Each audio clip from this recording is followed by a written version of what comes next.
श्रीमद् भागवत पुराण द्वितीय स्कंद पंचमो अध्याय।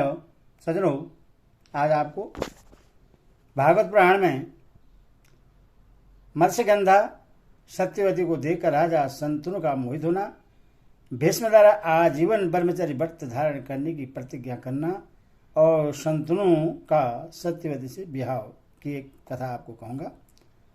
सज्जनों, इस कथा को सुनने से पहले इस चैनल को आप लाइक एंड सब्सक्राइब जरूर करें। भक्ति माता आपका कल्याण करे। कथा सुनिए। ऋषिगण बोले, हे लोम हर्षगण तन्य सूत जी, आपने श्राप बस अष्ट वसु की जन्म तथा गंगा जी की उत्पत्ति का वर्णन किया। हे धर्म व्याज की सत्यवती नाम की साधी माता जो पवित्र गंध वाली थी, वे राजा शंतनु को पति रूप से कैसे प्राप्त हुई, यह हमें विस्तार के साथ बताइए।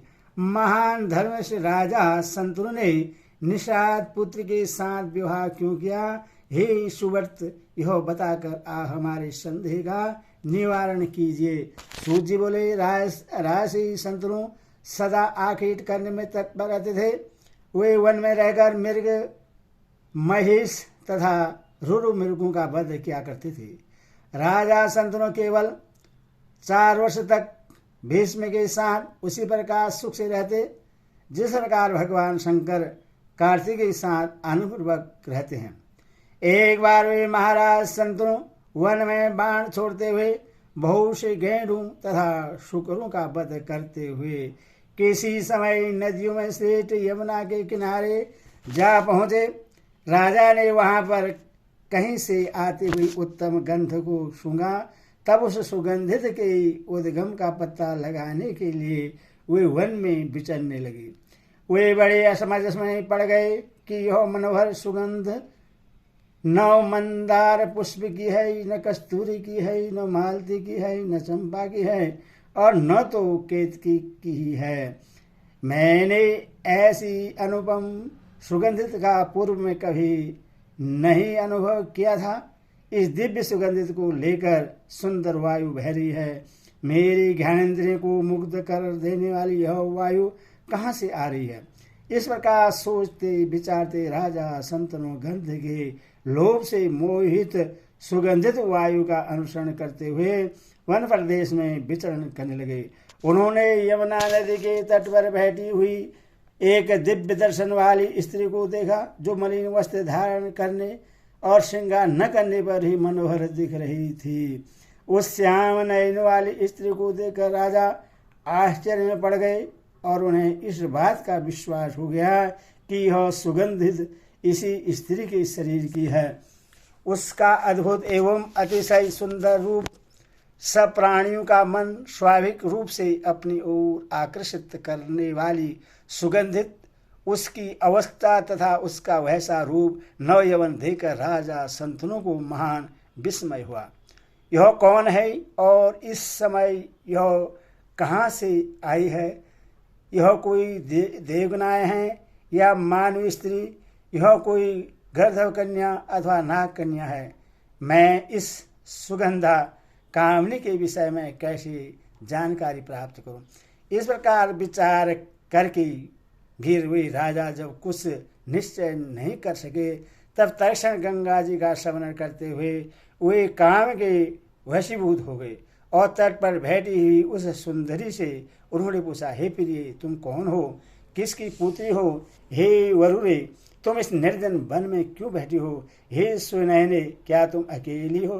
तुम विवाहिता हो या कुमारी? यह बतलाओ। हे अरानेत्रे, तुम जैसी मनोरमा स्त्री को देखकर मैं कामातुर हो गया हूँ। हे प्रिय, विस्तार पूर्वक मुझे यह बतलाओ कि तुम कौन हो और क्या करना चाहती हो। महाराज शंतनु के वचन सुनकर वह सुंदर धातु वाली तथा कमल के समान नयन वाली स्त्री मुस्कुराकर बोली, हे राजन, आप मुझे निषाद कन्या और अपने पिता की आज्ञा में रहने वाली कन्या समझे। हे निपेंद्र, मैं अपने धर्म का अनुसरण करती हुई जल में यह नौका चलाती हूँ। हे अर्थवते, पिताजी अभी ही घर गए हैं। आपके सम्मुख यह बातें मैंने सत्य कही है। यह कहकर वह निषाद कन्या मौन हो गई। तब काम से पीड़ित महाराज शंतनु ने उससे कहा, मुझ कुरुवंशी वीर को तुम अपना पति बना लो, जिससे तुम्हारा यौवन व्यर्थ न जाए। मेरी कोई दूसरी पत्नी नहीं है, अतः हे मृगनयनी, तुम मेरी धर्म पत्नी बन जाओ। हे प्रिय, मैं सर्वदा के लिए तुम्हारा वंशवर्ती बसवर्ती दास बन जाऊंगा। मुझे कामदेव पीड़ित कर रहे हैं। मेरी प्रियतमा मुझे छोड़कर चली गई है, तब से मैंने अपना दूसरा विवाह नहीं किया। हे कांते, मैं इस समय विदुर हूँ। तुम जैसी सर्वांग सुंदरी को देखकर मेरा मन अपने बस में नहीं रह गया है। राजा की अमृत रस के समान मधुर तथा मनोहारी बात सुनकर वह दक्ष कन्या दास कन्या सुगंधा सात्विक भाव से युक्त होकर धैर्य धारण करके राजा से बोली, हे राजन, आपने मुझसे जो कुछ कहा है वह यथार्थ है, किंतु आप अच्छित रहो। जान लीजिए कि मैं स्वतंत्र नहीं हूँ, मेरे पिताजी ही मुझे दे सकते हैं। अतः आप उन्हीं से मेरे लिए याचना कीजिए। मैं एक निषादी कन्या होती हुई भी स्वच्छाचारिणी नहीं हूँ। मैं सदा पिता के बस में रहती हूँ, सब काम करती हूँ। यदि मेरे पिताजी मुझे आपको देना स्वीकार कर लें, तब आप मेरा पाणी ग्रहण कर लीजिए और मैं सदा के लिए आपके अधीन हो जाऊंगी। हे राजन, परस्पर आसक्त होने पर भी कुल की मर्यादा तथा परंपरा के अनुसार धैर्य धारण करना चाहिए। सूर्य बोले, उस सुगंधा की यह बात सुनकर कामातुर राजा उससे मांगने के लिए निषाद राज के घर गए।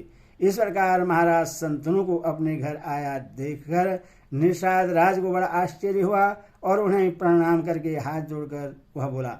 निषाद ने कहा, हे राजन, मैं आपका दास हूँ। आपके आगमन से मैं कृतकृत्य हो गया। हे महाराज, आप जिस कार्य के लिए आए हो मुझे आज्ञा दीजिए। राजा बोले, हे अनग, यदि आप अपनी यह कन्या मुझे प्रदान कर दें तो मैं इससे अपनी धर्मपत्नी बना लूँगा। यह मैं सत्य कह रहा हूँ। निषाद ने कहा, हे महाराज, यदि आप मेरे इस कन्या रत्न के लिए प्रार्थना कर रहे हैं तो मैं अवश्य दूंगा, क्योंकि देने योग्य वस्तु तो कभी अदेय नहीं होती है। किंतु हे महाराज, आपके बाद इस कन्या का पुत्र ही राजा के रूप में अभिषिक्त होना चाहिए, आपका दूसरा पुत्र नहीं। सूर्य बोले, निषाद की बात सुनकर राजा शंतनु चिंतित हो उठे। उस समय मन में भीष्म का स्मरण करके राजा कुछ ही उत्तर न दे सके। तब कामातु तथा चिंतित राजा राजमहल में चले गए। उन्होंने घर जाने पर वह स्नान किया। उन्हें घर जाने पर न स्नान किया, न भोजन किया और न शयन ही किया। तब उन्हें चिंतित देकर पुत्र देवव्रत राजा के पास जाकर उनकी इस चिंता का कारण पूछने लगे। हे निर्वश्रेष्ठ, कौन सा ऐसा शत्रु है जिसको आप जीत न सके, मैं उससे आपके अधीन कर दूं। हे निर्बोधम, आपकी क्या चिंता है, मुझे सही सही बतलाइए। हे राजन, भला उस उत्पन्न हुए पुत्र से क्या लाभ जो पैदा होकर अपने पिता का दुख न समझे तथा उसको दूर करने का उपाय न कर सके। ऐसा कुपुत्र तो पूर्व